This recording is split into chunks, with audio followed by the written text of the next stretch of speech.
believer.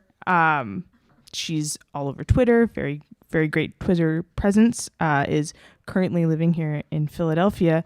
And you may know her from her extraordinarily successful podcast, Time Top 10, You're Wrong About, which is a lot less mean-sounding than the name would imply.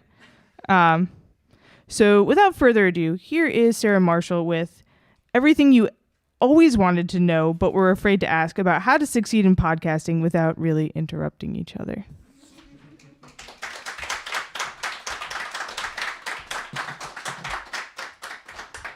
Hello. Oh my gosh. Yeah, I know. This is always the first thing to take care of. Oh yeah, perfect. When you want me to stop, I don't want to. No, is this good? Can you hear me if I'm up here? Is this all good? All right, good. Thank you so much for coming out, because I hate to leave the house and I can't imagine why anyone else does it, but here you are. And I was originally going to wear something more festive, but this top came in the mail and it's the softest thing I've ever worn. And I've been thinking about how if you're like working from home all day and confronting your demons and having depressing interviews with people all the time, then like you should really make the individual parts of your life that you can control as pleasant as possible. And so my plan for that is to wear soft things while I'm doing hard things. So I'm bringing my process here. And also I didn't want to take this off because it's so soft. What do I? Aha, okay. Can anyone tell me who this is a picture of? It's very grainy, yeah. From one of the answerers. Can someone, yeah, who is this? It's Tonya. It's Tonya, with whom we are on a first name basis, which I love. This is a picture of Tonya. And let's see. I don't want to get in her way. Too many people have stood in front of her already. But Tonya Harding is kind of the origin story of my podcast, which makes me really happy because I think all of our best journeys are the ones that we begin out of love. And that's what this story was for me, because I'm from Oregon. Tonya Harding was from Oregon. I was a little kid in the early 90s when the great Tonya Harding scandal took place and made all of the media minds involved fantastic amounts of money and ruined her life and managed to kind of bounce like Teflon off of many of the men who actually took part in assaulting Nancy Kerrigan so that Tonya would have a better chance of making it to the Olympics, but who did so with a nebulous and kind of unconfirmed degree of involvement from her. And to me, the really interesting thing about Tonya Harding, as I started coming back to her myth as an adult and thinking like, so what was that? What happened? Was that, A, we had a lot of evidence that was in plain sight at the time that the scandal was going on, that she had been significantly abused by her mother and then by her husband, Jeff Gillooly, in a way that really makes more complicated the kinds of conversations that we have about what kind of agency she had in that marriage, and therefore in the plot to assault Nancy Kerrigan that we know her husband, ex-husband at the time, but they were living together for yet more complicated reasons. The idea that we had a lot of information about his direct involvement, his planning of the assault, and her substantiated claims that he had abused her, but we chose to elevate her as the villain that we were most interested in talking about and most interested in vilifying. And I just didn't like that. And it was really interesting to me to also look at how the story that had been taking over media when I was too young to really understand the implications was making so much humor out of an abuse narrative. And I didn't like that either. And so I spent years kind of thinking about this and boring people in bars about this. And I believe now, growing as a feminist in my kind of pursuit down this path of like, there's just like something that doesn't feel good about the story and how it's being told, but like I don't entirely have the language to say what it is, and therefore learning the language and like fairly often coming back to looking at just watching Tonya Harding skate, which I love to do and love to do still, and thinking like, I'm upset on your behalf and I'm still upset, and like bar by bar, I will make people listen. But then it turned out to be more efficient to write an article. And so after I placed it, which took quite a while, and the way that I placed it was that the 20th anniversary of the scandal was coming up. And there's this weird thing in publishing that I don't fully understand, where like something will not seem worth discussing unless it happened a multiple of 5 years ago. And then you can kind of talk about it. So like, these are the windows we must pay attention for. And so it was 2014, or 2014 was coming up, and I managed to place an article. And it was really an astonishing experience, because what I did was kind of Cuisinart this material that this article involved no reporting. I got no scoops. I tried to reach out several times to Tonya Harding and had no luck. And I was like, okay, I'm just gonna write an article with no original material in it at all. And people were shocked. I'm sure many people read it and weren't very surprised at all. And they were like, yeah, I knew, I was paying attention.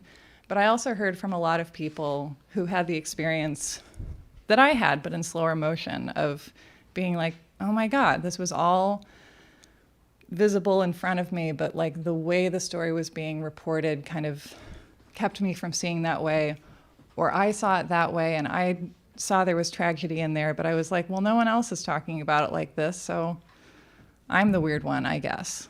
And that to me was kind of an amazing experience, to realize that information doesn't have to be brand new for us to be offered the chance to metabolize it in a way that we couldn't before. And I wanted to do that more. And that was kind of the one thing, this was the one story that I had figured out to that point. So I kind of went back to obsessing over stuff for a while and had fun with that. And so the way that Tonya brought this podcast into life is that my co-host on the podcast that I now make, Michael Hobbs, read this piece on Tonya Harding and liked it and reached out to me and told me that he liked it. He sent a message to me on Tumblr, which was an important creative outlet for me at the time. And I read it and thought, oh, that's nice, and then forgot about it for 2.5 years. And then he got in touch with me about placing something at the Huffington Post where he worked, which I gamely tried to do several times, but I'm not a Huffington Post kind of writer because I'm not very linear. And we kind of knew of each other and like were in each other's fields of vision, but no projects were happening and we weren't developing anything. And then February of 2018, so exactly 2 years ago, he reached out and said, I have a dream project and I want to work with you on it. And I was like, why in God's name would you want to do a dream project with me, you idiot? But he's an idiot and we did it anyway. And so the original premise, I think, or the original spec title was Second Draft, which we moved beyond because it sounded like homework. But the idea which we stuck with was basically to look at stories from our media history that we broadly misconstrued at the time, or where we were paying attention to the wrong things, or where, potentially there was information that was not available to the public that came out later that allows us to see the things that happen in a different light. But a lot of the time it's, the information was there, but we weren't able to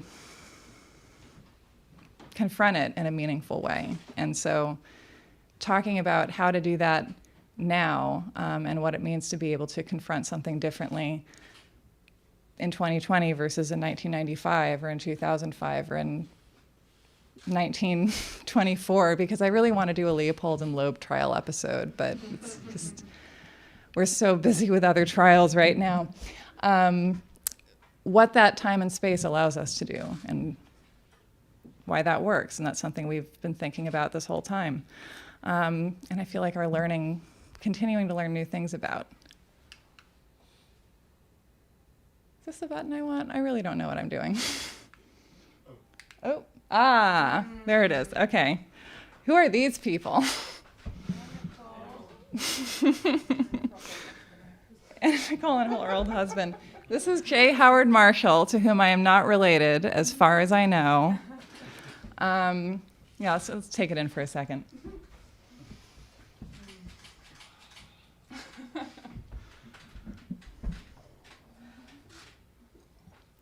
So, Mike and I just recorded an intro today because we did an Anna Nicole Smith episode a year ago. We're re-releasing it as a Valentine's Day episode, which is something that podcast types do when we're like, oh, we're really burnt out. We need to make something old seem like a new thing. But we recorded an intro for it so that we could pretend that it has new content. And one of the things we talked about is how of every episode we've done, and we've done close to 70 at this point, this is the only one that either of us would classify as a love story, which would seem to say very bleak things about the show that we're making, and in a way it does. But what I find really interesting about this story is that, first of all, that I've spent a lot of time writing about violent crime and the people who commit them. We've done a lot of work that has attempted to, bring people in empathy and compassion, to look at the lives of people who've done things like shoot their boyfriend's wife in the face, like Amy Fisher, and have been pretty successful in kind of bringing people compassionately to those subjects. And I will always find it fascinating that Anna Nicole Smith, who is guilty of marrying someone, is in the same kind of pariah category as murderers, as far as some of our listeners and some members of the public seem to believe. And some members of the Texas bar, if you read the article that I've written about her. But this was a really interesting story for us to do, and I think kind of a turning point for us, because we released this episode originally a year ago, and basically our premise was, why is being a gold digger so bad exactly? Let's come back to this idea that what this woman did was unconscionable, and that if you marry this very old man who has billions of dollars because he's an oil tycoon, and who kind of swoops into your life as a day shift stripper who's supporting your young child and is already developing various addictions because you don't like being a stripper, but you have to do it because it pays better than working at Walmart, which is the other thing you're qualified to do. If this man comes into your life and woos you and starts proposing pretty much immediately, and who you put off and finally are like, okay, yeah, let's get married. Why not? Apparently that's a crime, and I just find that fascinating. And so the way that we approached this story was, what if just these categories of human that we take for granted are reprehensible and bad don't have to be? What if the fact that we set up this as a negative category at all is indicative of where we are as a society, who's running the dominant culture? To put it bluntly, why do we think that a billionaire oil tycoon is more entitled to his money than a sex worker or someone who marries for money? So this is, in a way, my favorite magazine cover, because it's the one I like to bring out the most as just my keystone piece of evidence of like, what? So I'm going to step aside for a moment again.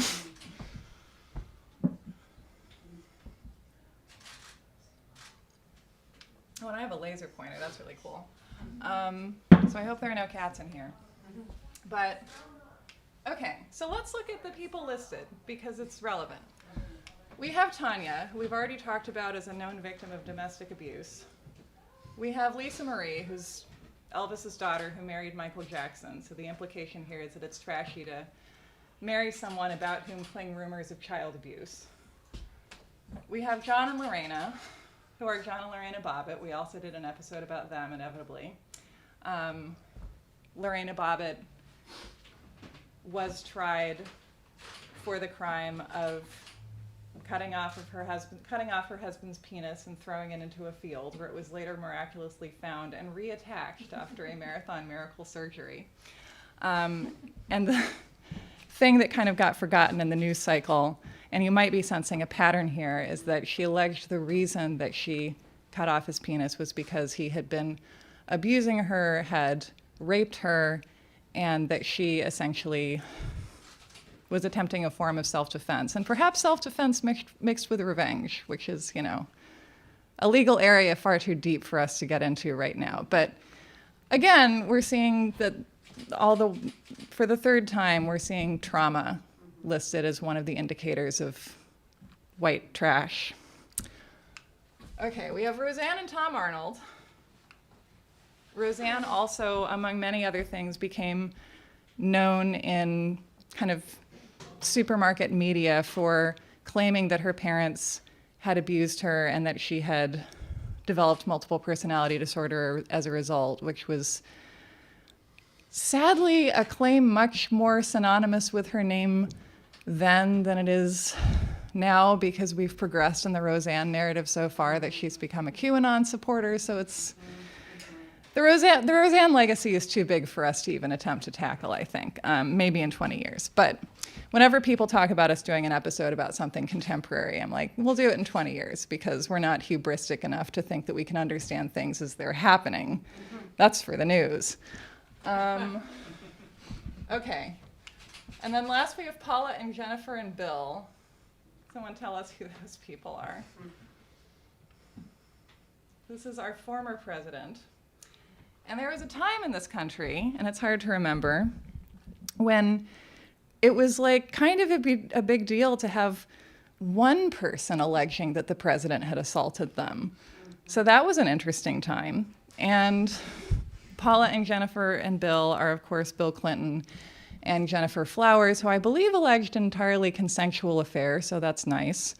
And Paula Jones, who alleged that Bill Clinton had essentially taken her to a hotel room in Little Rock when he was still governor, disrobed, and asked her to, quote, kiss it, which is the lead of this article inside that is using Anna Nicole Smith as its cover girl. So here's Anna. This is an outtake that she didn't think that anyone was using when she did a photo shoot, by the way. And then I want to do a little close read here. Do you want to wireless? Sure. Oh my gosh. This is the highest level of tech I've ever encountered in the workplace. It's pretty great. Amazing. Okay, so I've highlighted this to be extra helpful, but I'll read to you. A clear symptom of the white trash epidemic is that trash signifiers and behavior have become slipperier, crossing ethnic lines, which is like already a weird direction to be taking this argument is, but like, let's just plow through, let's just keep going. Consider slap-happy Hungarian Zsa Gabor, by which she means she literally slapped a policeman.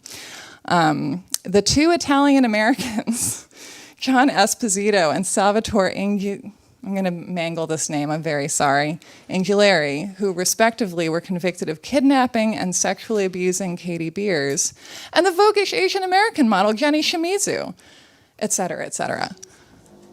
So, again, to me the trend here is pretty obvious, and it follows from what we've been seeing in the cover, and it's that we have this deadpan list of signifiers of trashiness, and it's, you know, Zsa Gabor slapped a cop, and there's this model, and she eats Big Macs, and she likes Beavis and Butthead, and that's all pretty trashy. And then there's this kidnapping and sexual assault case. So that's trashy.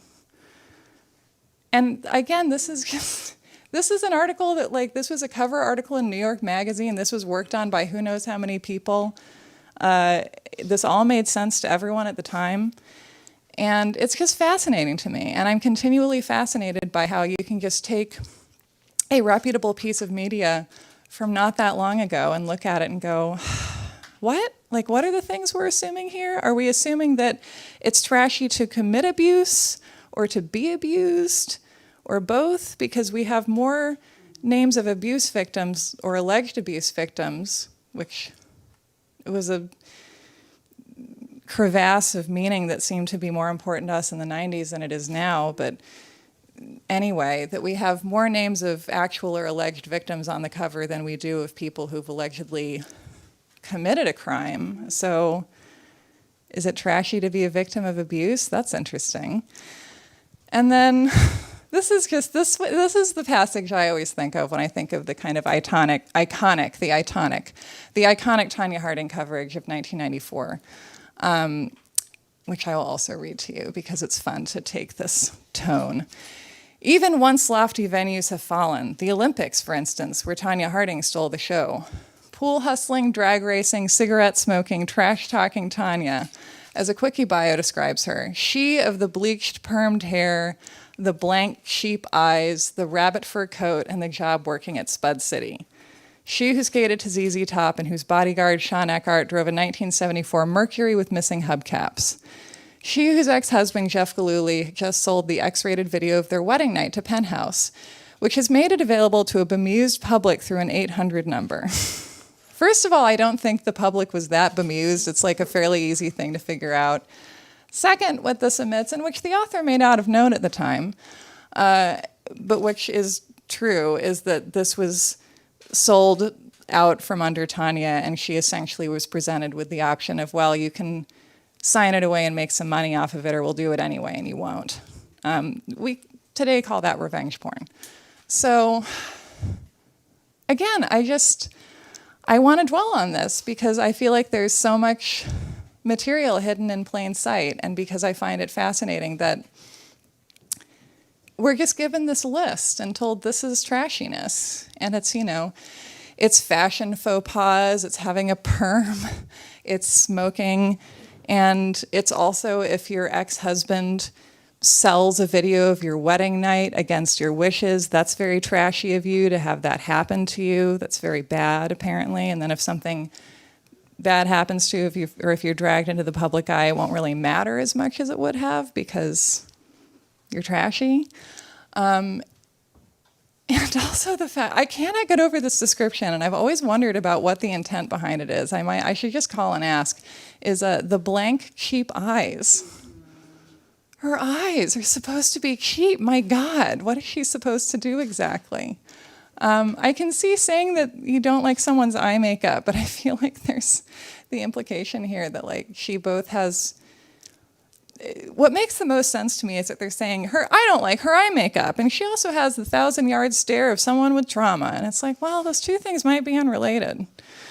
So, I could do an hour on these passages. I won't because everyone has to get places. But to me, this is an amazing example of the kind of rhetoric that we found clinging to Tonya Harding, clinging to Anna Nicole Smith, to all the women listed on this cover who are going to come for your Twinkies because they're hungry, because trauma is calorically taxing, I think.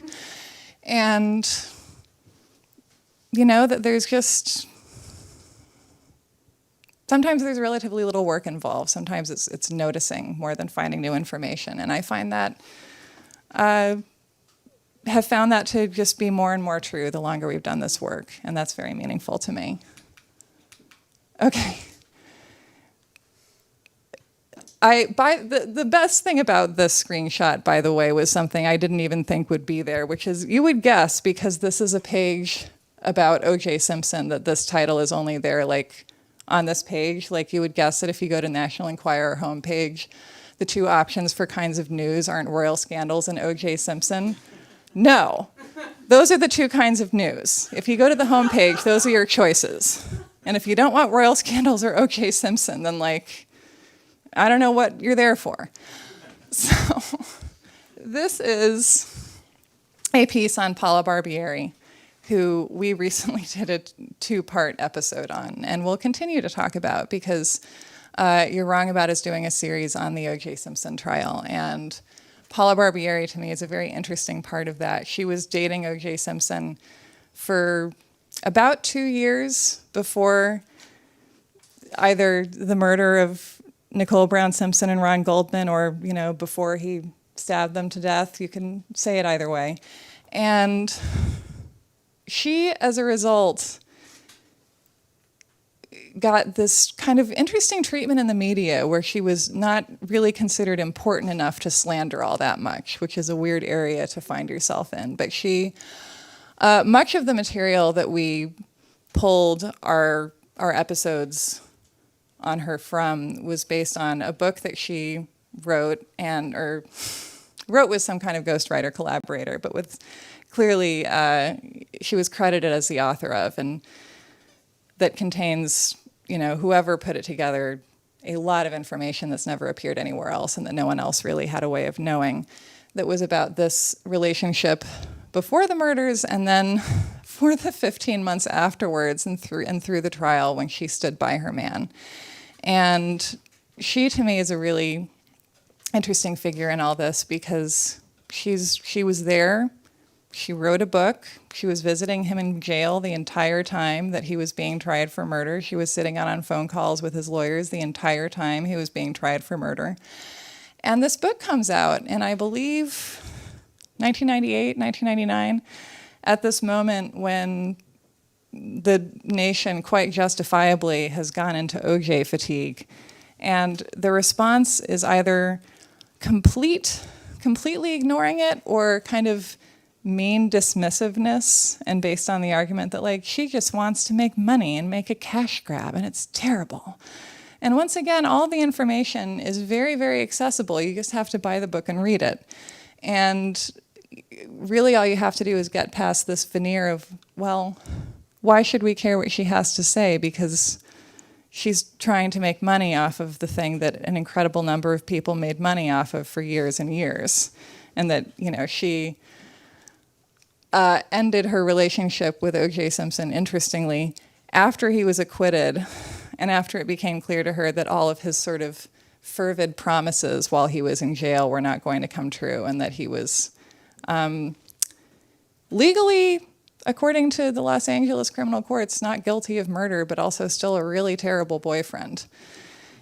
And this is one of the most 90s pictures that I could have found to show you, and so this is the one I went with. And what I find interesting about this kind of dismissal of her at the time and since, because she's never really, in a good way, she's never in this reconsideration of the O.J. Simpson trial we've seen in the past couple of years with this, very well-done TV show, this equally well-done and long and thorough documentary. We have seen nothing of Paula Barbieri, which is just fascinating to me because I think part of that comes from the belief that anything that she published about her role in all this has to be based on the desire to make money, which I think, I'm sure she did. She got $3 million for that book, and she was also a 30-year-old model, which is not a great age to be modeling, and who also had seen her work dry up as a result of becoming part of something notorious. And also just the idea that her viewpoint is not valuable and that she was not capable of observing things of interest. And so the interesting thing about doing these episodes about her and continuing to talk about her perspective throughout the trial is that these are some of the episodes that we've done that we've gotten the most positive feedback for. Again, they've elicited a lot of surprise from people. And all we did was decide that we were going to pay close attention to and take really seriously the thoughts of this woman who was there. Everyone knew she was there. They saw her there. She was on the news. She was interviewed by Diane Sawyer a few days after the Bronco chase. All this totally hidden in plain sight stuff that we just decided to pass over. And so, I find her story fascinating. And I think that the question that we went into it with that I think is the question that we go into every story with in some way is, okay, but what was this like for you? And why did you stay in a relationship with this guy who had very convincingly been accused of murdering his ex-wife? And on the other hand, if you're going to be in a relationship with O.J. Simpson while he's in jail is probably the best time to do it. So she did calculate that pretty well. But to me, the really compelling thing about Paula and what she talks about in her memoir that didn't kind of crack its way into the public mind at the time is, she, and this is the theme of this talk, accidentally, just like it's the theme of our show, accidentally. She grew up in a very abusive household. She grew up without seeing relationships in which women were treated well or as if they really mattered, she didn't seem to see that growing up, or if she did, it was kind of as a weird exception in the distance. She went to Europe and became a model when she was 17 years old and was chased around by French modeling industry sex criminals until, and I'm not kidding, the first safe adult she found to hang out with was Roman Polanski. So you get to the point where she meets O.J. Simpson, and if you've been kind of following her from her early life and kind of sticking with what is it like for Paula, what is it like for Paula, you get to that point, and you can, or at least I could, see from the perspective of, oh, this guy O.J. Simpson is like not ringing immediate alarm bells, like he's not doing something threatening like right off the bat. He's not trying to assault me, like that's major. Men do that a lot. So like, and their great meet cute is that he puts like not Neosporin, but like some kind of muscle relaxant on her because she has a sore back, and he like doesn't try to grope her, and she's like, wow, this guy's special. Yeah. So, and what I find fascinating about doing that work and doing the work that is often very easy if you go looking for something that's in plain sight is that it involves listening to what is already there and already out there, and that they're, you know, and this is, I love to actually get new information. I do love to interview people and talk to people who've not been talked to yet, and to do work that, you know, is finding ways to ask questions that have not been asked the right way or to the right people yet. But there's also, I think, so much there. And this is kind of this is a pattern as well. If there's any major scandal, there will be a book written by a woman who was involved in it, and it will be out of print. And that will be the most interesting book about it. So there's a lot that's already out there, or that is out there but has become unprofitable for the publisher to talk about. And that's important to me, both as someone who makes podcasts about things that we're wrong about and has a constant need for material. And by the way, we're never going to run out of stuff. Like, we're just going to keep doing this show until we're like turning to dust, probably. So that'll be great. And by that time, podcast technology will like pipe directly into people's brains. So the implications of that are like, let's not stress ourselves out thinking about it right now. But I find it really meaningful to think about just all this information hiding in plain sight, both as someone who's trying to make media about that, but also as someone who's like living here in this country and who is trying to unravel the mysteries of, you know, how did we get here and why is it like this, and why do we hold some of the prejudices that we do, and why do we have some of the kind of obfuscations to our site that we do, and why do we find, you know, certain people in the news who we have a hard time mustering compassion for? Is it because we really feel that way for them as people, or is it because this kind of archetype has taken the place of their actual humanity, and that if we actually did, you know, a very small amount of work, we would be able to find it and find a human being that we can connect with, hidden not very far beneath the surface in there. I mean, what I see when I look at this picture is not someone who's cynically trying to profit off of a relationship with a famous person, but someone who looks genuinely thrilled to have snagged O.J. Simpson. And like, I can't think of anything sadder than that. And I would say that, I mean, the other thing that, this is kind of a two-part debunking of the success of my own podcast, really, because what I'm saying is that we don't have that much original material.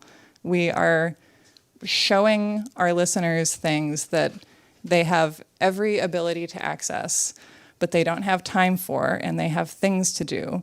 And it's just nice to have someone take the time to read out-of-print celebrity memoirs of the 90s for you. And also that, and this is what the title is talking about, I think that the other thing we do on our show that is the reason people respond to it, and the reason that we have a significant listenership, which is an incredible thing for any podcast to be able to do, because there are, I believe, as many podcasts now in the world as there are human beings living in San Francisco, which, like, think about bridge traffic there. That's a lot of podcasts. I think the other thing that we do that people clearly respond to and that we hear about the most, because you're not going to be the smartest and you're not going to be the most well edited and you're not going to be the best sounding. We're definitely not. Like, I'm not using good equipment to record. That's a separate area to talk about, how to succeed in by not really learning what you're doing until you're doing it and then pretend that it's punk rock when really it was an accident. But the other thing that we do is that we're genuinely kind to each other because we love each other. And I have also the kind of joy of having started making a podcast with someone who I held in high esteem and felt cared about my work and also really didn't know that well. And so the show itself is kind of, each episode is our relationship developing and deepening, and us taking a genuine interest in listening to each other and hearing what the other person cares about and trying to be a receptive audience for that, and doing so in a way that has a larger goal of trying to be a receptive audience for Paula Barbieri or for anyone else who has an out-of-print book or something that they were saying in public and didn't seem to be sufficiently heard about. So, in conclusion, the secret to podcasting is listening and wearing soft things. Thank you.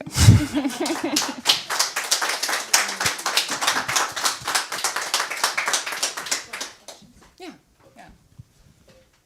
You hand me this one and you can answer on that Yeah. one. We'll go. There you go. Questions?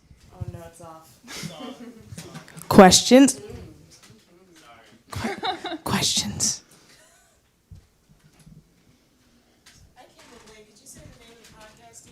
Oh yeah, the question is the name of the podcast, and it's called You're Wrong About. And that's a title that people find sometimes threatening, and so we recently redid the logo so it has a rainbow on it, which I think does look less scary.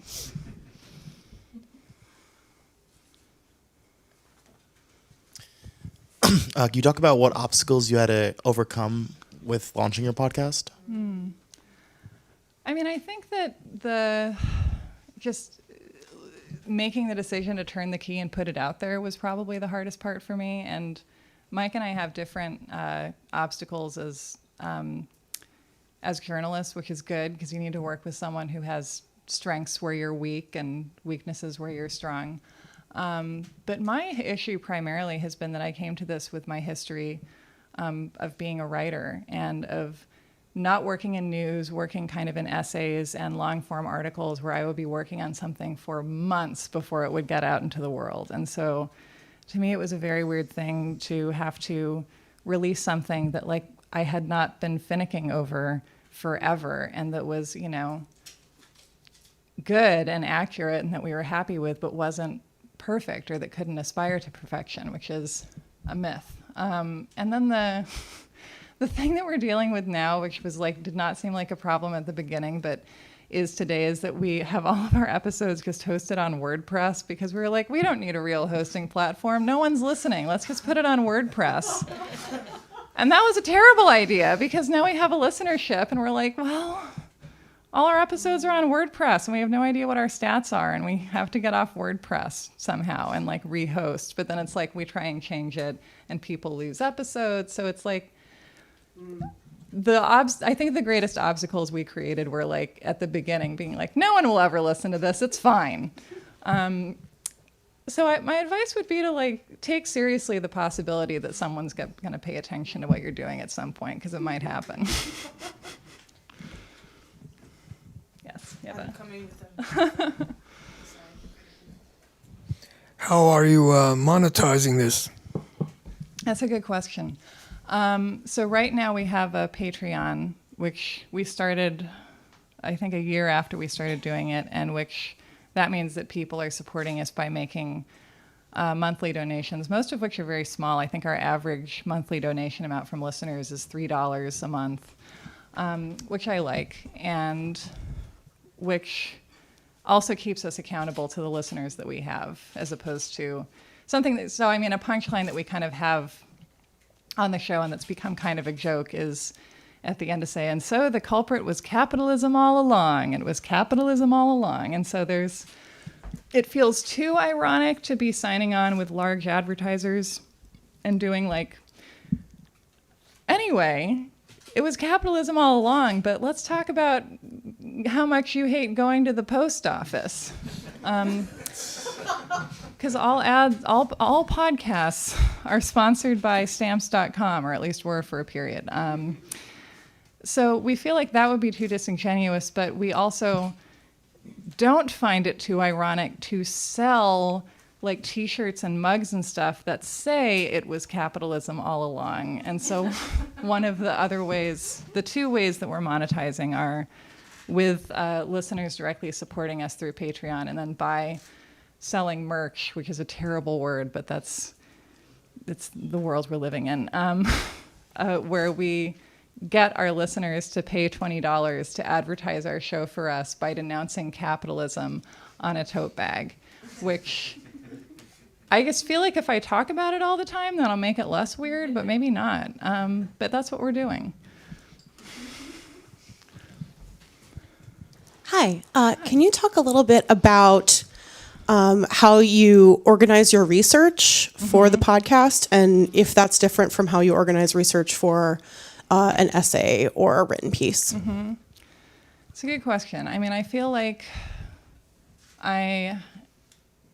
what we've been doing the past few episodes that I've researched for has been a lot closer to what I'm used to doing for articles, and I think was me coming back to where I felt I did my best work after straying from that, because currently we're doing this series on the O.J. Simpson trial, and so that gives me the chance to read material or to take in material and then to step away and step back and to do the kind of thinking that is able to take place when you're not trying to be completely linear, and when you're kind of taking something in, moving on, taking in other materials, and then returning to it. And so the next episode that I'm recording that I've researched is going to be Marcia Clark Part 2. And one of the really gratifying parts of making this show is that we have our listeners talk to us on Twitter and emailing us and stuff. And they're like, when will there be more Marcia Clark? I need more Marcia Clark. I must have it, which is great because people were not saying that in 1995. And so to me, that's a form of vindication. And so I listened to the audiobook of her memoir when I was driving out here in October. I read her book a couple months after that, and now I'm kind of coming back to it after another interval. And I think that what's most useful to me, or kind of the main organizing principle to me, is time, and kind of building enough time and enough thinking, and like also just passive thinking, where like you've taken in information and you're not walking around thinking about Marcia Clark every day, but like you're taking in other stuff that sort of resonates with that and building a framework around it. That's really what is most important to me, is kind of being able to read something and step away and step back and do that a couple times. And then when I'm actually recording with Mike, he's a lot more structured. He'll give himself a much more structured outline. I'll give myself kind of a basic timeline of like, here's what happened in what order, here's what I'm going to want to be sure to remember to talk about, and like here's the page number for a quote that I need to read. Because I used to also think that I could remember phrases word for word without having them in front of me, and like that's not true. And but to me the main thing is time, and then if there's enough kind of solid thought going into recording, we can kind of be conversational and wing it and just explain things to each other, because the show itself is not scripted, and that's I think also what makes it fun to do, certainly, is that I'm kind of talking to someone who has maintained their ignorance of what I'm trying to explain to them, and doing my best to kind of act out the whole narrative to him as much as possible. And that can get kind of spontaneous and stream of consciousness and weird, but we have that, our history with the subject matter to build from. Hi. I got my parents to listen, which was a big win for me.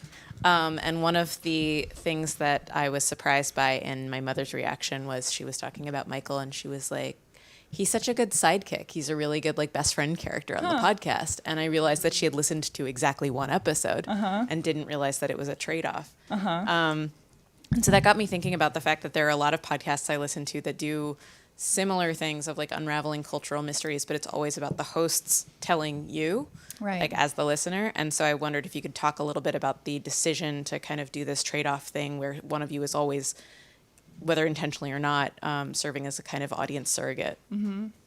It's funny because we get a fair amount of reviews where someone clearly has also just listened to one episode, and they'll think that like one of us deserves to be there and the other one is just like dead weight, and they're like, it was a really great episode, but what was that girl there for? And it's interesting to me because I can understand like listening to one and being like, oh, that's weird, like why did only one person research? I don't get that. But the idea that like, I'm not going to speak for Mike, but I know for myself that if I were trying to like, you know, it would be as weird to me as trying to do what I've just done and like none of you are here. And like, I can't see another person registering what I'm saying. I can't get any feedback of any kind. I'm like, I know I'm not talking to a real person. Like there are so many great podcasts that are done in that format where you kind of have this direct relationship with the host, and they're just talking to you and they're not talking through a surrogate of any kind. But I have no idea if I would be able to do that. I think I would be, it just seems weird to me. And so I think, I mean, this is just the first idea that we came up with, I think, that when Mike came to me with this idea, he was like, and so one of us can explain to the other each week, and that's how we'll do it. Or it might have been partly my idea. I can't really remember, but like we've been doing it the entire time, and I think that regardless of who came up with it or kind of was the first to say it, it from the beginning was something that I think we probably didn't have a very good idea of how it sounded when we started, because we also, one of the big things that we do that's part of the show as it is today is there's a lot of active listening noises, and like I will frequently like groan in misery at like the horrible thing that's being described to me, and like some people hate that, and other people I think like the fact that there is kind of a human reaction to something that is being described to them that's awful, and there's someone who's kind of validating like, yeah, that's awful. Like I feel like we maybe have a desire for there to be more media where, you know, we're like, these things are happening in the world today and they are bad and we do not like them, as opposed to, you know, just trying to keep an even keel about everything that you're saying, or kind of taking on that broadcaster persona of, you know, a ferry sank this weekend, killing 39, and some of them babies, and the stock market index rose. And you're like, wait, what about the babies? You know, like there's, I don't know, the aesthetics of news are great, but they're not something that it would ever make sense for us to aspire to. And so I think it's something that's been divisive. The fact that we have someone who is there not because they know anything, but because they're actively listening to what's being described to them and sort of reacting as a person might to that. Some people think it's unnecessary and some people like it, and I find that really interesting. I think that it's also good to have, you know, I really appreciate media that assumes like absolutely no baseline of knowledge. Like I love it when a recipe, like I was reading a soup recipe by Helen Rosner who was like, throw in a pinch of salt. A pinch is a quarter teaspoon, just like in case you're like, oh God, what's a pinch? It's this, it's fine, you're fine. I think that making a podcast where you have an audience surrogate who's like, as I often am, it's like, I don't know what the SEC really does. Like, tell me. You know, it's just life is so tiresome. You can't pretend you know exactly what the SEC does when you don't.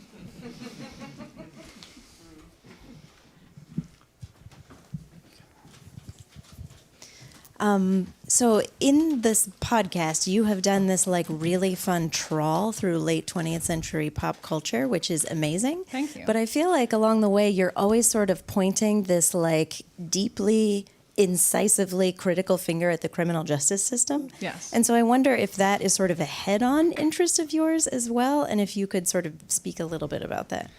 Yeah, it is. And I think that one of the goals that we have for this coming year is figuring out how to kind of more closely marry these two strands that we've been working in. Because I think the two of the biggest themes we have, you're right, I think these are our two, as far as I can see, our two biggest kind of like stories of like, maybe Anna Nicole Smith wasn't a terrible person and like we're terrible. And then also episodes that are like, maybe the sex offender registry isn't helping anyone. Which would seem to belong on different shows. But I think that one of the things that we've kind of noticed is that there's such a distinct relationship between the archetypes that we create culturally and then the things that we believe about our systems or what our systems can and should be doing based on those archetypes. You know, so the archetype of the gold digger belongs in the same pantheon as the archetype of the criminal. And it's kind of, the issues with our legal system are a driving interest of mine, and I think my kind of project over the past couple years has been thinking about, I really care about, talking about issues like prison labor and the fact that we are now seeing companies encroach upon inmate visitation and sell, video calls instead that charge some exorbitant amount per minute as like one very specific example of things that bother me. But my kind of project, I think, has been, okay, like I really care about those things, but like I'm good at talking about Anna Nicole Smith, and like people like it when I talk about Anna Nicole Smith, and people, and this is clearly what my voice knows how to do so far, maybe. That I know how, or have kind of like learned how over time to talk about like, this one story is bothering me. Like in what context are we using the phrase gold digger and why? And like, let's take a deep look at kind of this character study.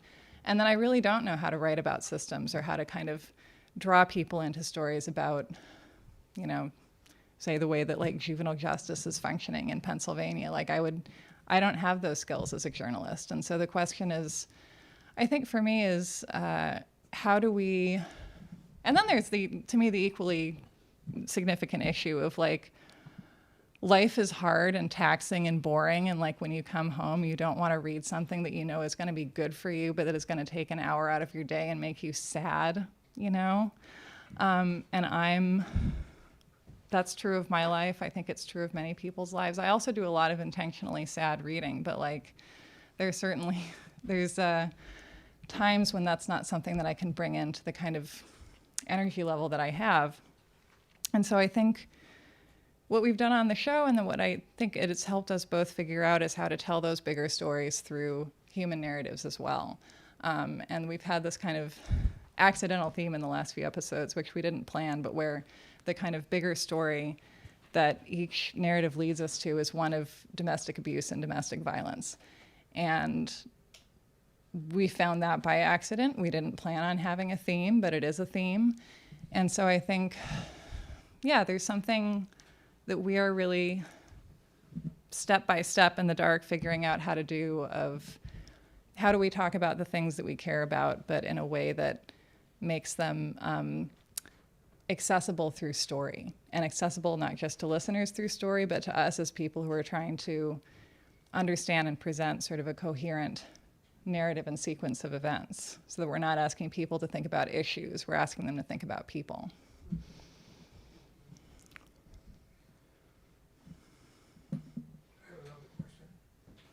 Yeah, microphone's coming. It said that you do this on your cell phone with a sponge. I do. Sometimes a sponge. Would you elaborate on that? Yeah, so I actually normally have a foam mic cover, which is like an industry standard thing, and that's the one correct thing I'm using. And then when we started, it was like I just still today, but I think really then had like this intense sense of like, if equipment is scary to me and it's threatening and and if I learn how to use it, then I'm admitting to myself that I'm doing this and then I want to make a podcast and like, yeah. And so Mike was just like, okay, just like do it on your phone. I don't care. And so we started out with me recording on my phone and then we just kept going. And not enough people have complained for it to be worth it to change it. And also because I have spent, I'm in an unusually settled time in my life. I really was traveling for about the first year and a half that we started making it. And so there were a couple of episodes where like the only reasonable way to record them was for me to go park. This is a good tip, by the way, to go park in a McDonald's parking lot and poach their Wi-Fi, because I had to have Wi-Fi on my laptop so that I could Skype with Mike and then be recording into my phone. And if you're working with like recording in a string of kind of random areas, or like cars are actually a pretty good space acoustically because they're like not a lot of hard angles or like hard surfaces, and they're, you know, insulated and sort of rounded. And McDonald's is the ideal place to get free Wi-Fi because McDonald's all have Wi-Fi and they're relatively small buildings, and so the parking lot still has good internet in it. So you can't do that at a Walmart.